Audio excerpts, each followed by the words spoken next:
We all know that billionaires own the vast majority of media. Of course, we live in a capitalistic society, and most media is privately owned, and therefore it stands to reason that the largest media institutions are also owned by billionaires. When it comes to the Daily Mail, which is owned by Rupert Murdoch, or The Sun, also owned by Rupert Murdoch, or the multitude of different large scale organizations like Sky News, like Telegraph, the Telegraph, these are all owned by either billionaires or conglomerates that are billionaire owned. Um, so, but this is not new. We already know that vast majority of these private corporations, media corporations, they're owned by very wealthy people and are in the interests of the wealthy, 0.1% in society. But what is becoming increasingly clear is that billionaires not just want to, um, you know, uh, take over the airwaves and dish out what they want you to hear. They literally want to squash any kind of freedom of thought.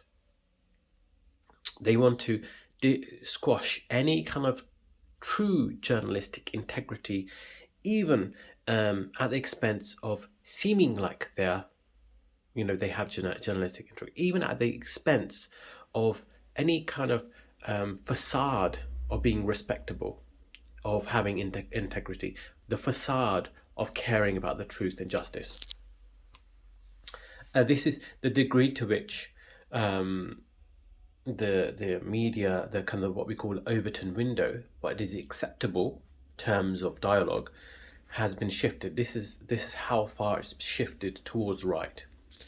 Or right wingers who land upon my videos don't like me to criticize the right, even though they might agree with the tenor, the kind of the overall point that elite billionaires are taking over media. Let's forget about the fact they're turning things to the right wing. Let's just focus on the fact that they are trying to control the discourse and want to squash any discussion outside that discourse, any kind of window of that, of that discourse. What they really want to do, and this is a trend that is not just limited to a few, but seems to be a trend amongst a large proportion of billionaires, and the most powerful billionaires amongst the billionaire class. Peter Thiel, of course, he co-founded a whole number of different well-known corporations. PayPal, for example. He's also part of investments in large degree of AI corporations. He's also a big kind of champion of the right wing, but behind the scenes, of course.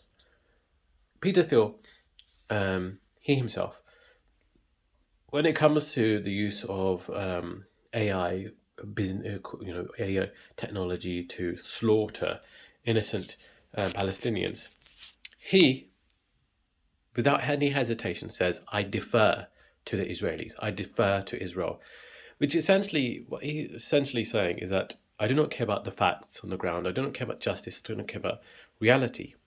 I defer to this ideological position, and that's pretty dangerous when you're a person of great power and privilege. Now, this is just a micro example. Now, Peter Thiel himself has his hands in a lot of media corporations, but it's becoming, and it's very clear that Peter Thiel is obviously a fringe far right figure, but it appears that a lot of corporations, a lot of media institutions that are well known, are taken over by people like Peter Thiel. Take, for example, the Daily Telegraph. It's now owned by a corporation in Germany, headed by Mr. Axel, who himself said that essentially one of his pillars of thinking, of thought, which is essentially not anti-thought, because he says, I place Zionism above everything else. That is his political set of beliefs. Zionism above everything else. So basically, it's not truth, it's not justice, it's not fairness, it's not equitable society, it's not humanitarianism. It's Zionism above everything else, which of course means that he wants your media. He himself is, not only does he want you to be fucked, he wants to be cucked. And he wants you to accept that being cucked is the right way to go. Because if you do not consider your own sovereignty, your own individuality, your own integrity, and you consider that that is secondary to putting this ideology above your own individuality, then it means you are your own voice, your own power, your own integrity, your own individuality is secondary. It is irrelevant. And so it's an ideological dogmatism that we are seeing. And then let's not forget Larry Ellison, who now owns TikTok, at least TikTok in the US. Now, TikTok is a huge platform. It is a huge driver of the political action of Gen Z. Of course, knowing this, and being a Zionist who fears the direction of the country, he wants to own, of course, the huge social media. So Billionaires, not these elites of the Epstein class. They not only want to own and control the way you think, they want to own the marketplace. We've seen this with Elon Musk controlling and owning X, or rather really Twitter. CBS now owned by, or rather, is headed by Barry Weiss of the Free Press. Of course, these people are constantly in denial and are constantly, trying to put on a false image as to confuse you and to control the what is acceptable discourse.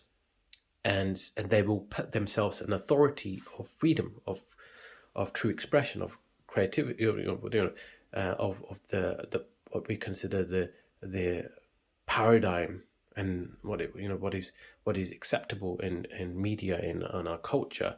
These people want to be at the center of it. But of course, if you watch my video all to this point, then you're not part of that echo chamber. You believe in freedom of thought. You believe in intelligence. You believe in knowledge. Knowledge is important because it's only through knowledge that you can actually make an assessment about what's going on in real time, about what's going on in the world. But if that knowledge is controlled and restricted by media and the acceptable terms of media, and this is increasingly been restricted, then we're living in a society that does not value the very Enlightenment principles that it purports to pretend to believe in. Anyways, there's so much more to be said here, but truth matters, justice matters.